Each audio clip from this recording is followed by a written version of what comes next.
buksan mo ito. Nandito na ako. Na ngayon ka na? Wow. Hinapon ka na ah. Eh, haba ng pila sa special ay. Oh, ano sabi sa'yo ng doktor? Sabi sa ng doktor, wala naman daw akong sakit. Sabi lang sa akin, hindi daw ako makatulog sa gabi. Oh, binigyan ka ng gamot. Meron. Nandito pa nga eh. Tignan mo. Vitamina lang ito. Binigay sa akin. Tignan mo. Ito daw sa umaga. Pagkatapos kumain. Malmusal.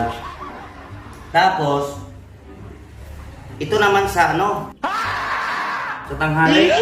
Ganon din pagkatapos ng kumain. Ano lang, 1/4 lang daw. Aray. Sa umaga, kwanto eh.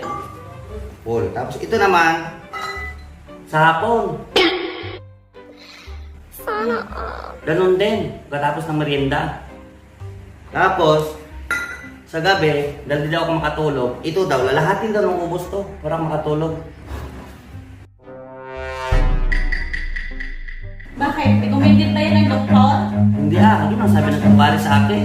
Ito. Diyan ka magaling! Diyan ka magaling! Diyan ka magaling! Anak ka ng pu.